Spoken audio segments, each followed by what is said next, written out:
Assalamualaikum warahmatullahi wabarakatuh. Nama saya Rizwandi.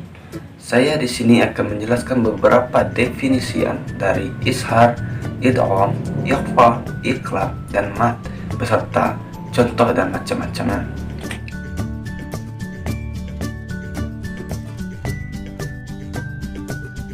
Untuk yang pertama, saya akan menjelaskan atau mendefinisikan izhar.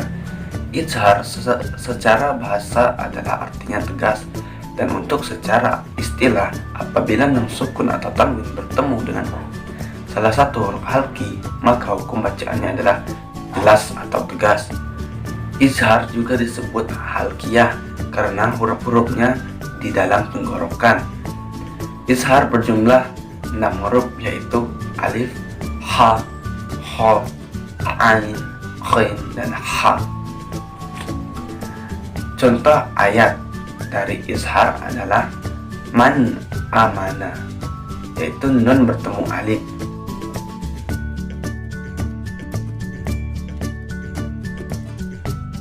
Dan hasidin iza, tanwin bertemu alif.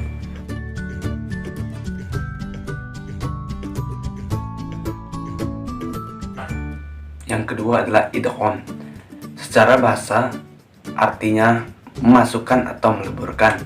Secara istilah ialah apabila nun sukun dan tanwin bertemu dengan salah satu huruf hijaiyah yang 6, yaitu ya, nun, mim, waw, lam, dan ro. Hukum bacaan idgham terbagi menjadi 2, yaitu idgham bi gunnah dan idgham bila gunnah. Idgham bi gunnah berarti apabila nun sukun atau tanwin bertemu dengan salah satu huruf idgham bi gunnah, yaitu ya, nun, mim, dan waw. Idgham bi gunnah artinya memasukkan nun sukun atau tanwin kepada salah satu huruf idgham disertai dengan dengung. Contoh ayat pamay ya'man, nun bertemu dengan ya.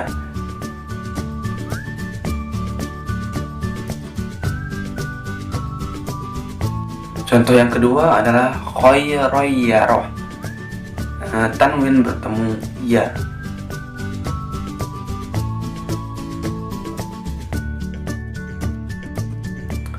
Untuk yang kedua adalah idgham bila gunnah. Idgham bila gunnah artinya apabila nun sukun atau tanwin bertemu huruf ro atau lam. Jadi idgham bila gunnah adalah memasukkan nun sukun atau tanwin ke huruf berikutnya tanpa disertai dengung. Contoh milladunka, nun bertemu lam.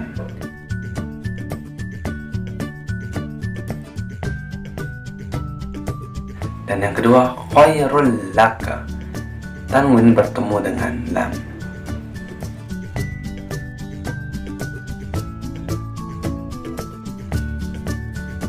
Baiklah, untuk yang ketiga adalah penjelasan tentang iqlab.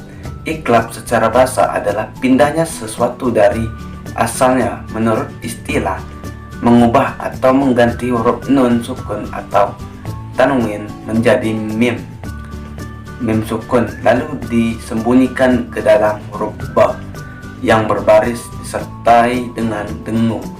Huruf iqlab hanya ada satu huruf, yaitu ba. Contoh ayat adalah mim ba'di, nun bertemu dengan ba. Di situ dia mendengung dan dirubah menjadi mim sukun.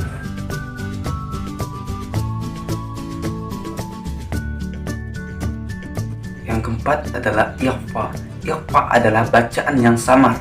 Dalam sebuah hukum tajwid, huruf ikhfa akan dibaca samar dan berdengung jika huruf tersebut bertemu dengan nun sukun dan tanwin.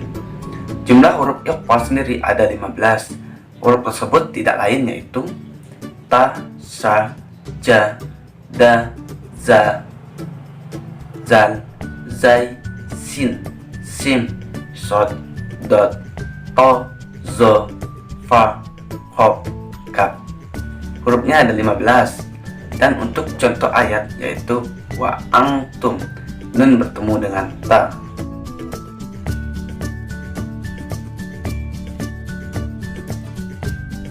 Yang terakhir adalah mad. Mad sesuai dalam bahasa Arab berarti memperpanjang.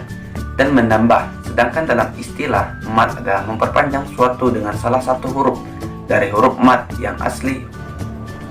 Huruf-huruf mat dapat didefinisikan yaitu alif, waw, ya. Semuanya adalah bagian dari huruf dasar mat. Berikut adalah macam-macam mat dan contohnya. Di sini mat terbagi menjadi 15 macam, tapi saya akan menjelaskan hanya 3 macam, yaitu mat tabi'i, mat wajib muttasil, dan mat jaiz munfasil. Yang pertama adalah mat tabi'i. Mat tabi'i adalah alif yang terletak setelah fathah atau ya sukun dengan kasrah dan waw, maka lemah dengan memaknai artinya panjang. Contoh, katabun, yakulu, sami'un. Yang kedua adalah mat wajib muttasil. Mat wajib muttasil adalah mat tabi'i bertemu hamzah pada suatu kalimat sehingga dapat dibaca panjang sepanjang 5 harokat pada kalimat tabi'i. Contoh, sawa'un, sawa'u, ja'a, ji'a. Yang terakhir adalah mat jaiz munfasil. Mat jaiz munfasil adalah mat tabi'i bertemu pada hamzah yang terdapat pada kalimat yang lain, dan munfasil artinya terpisah dan membaca seperti mat wajib saja. Contoh, wala antum bima unzila. Mungkin itu penjelasan dari saya tentang izhar, ikhfa, idgham, itlaq, dan mat. Apabila masih ada kekurangan atau kesalahan, saya minta maaf kepada Allah, saya mohon ampun.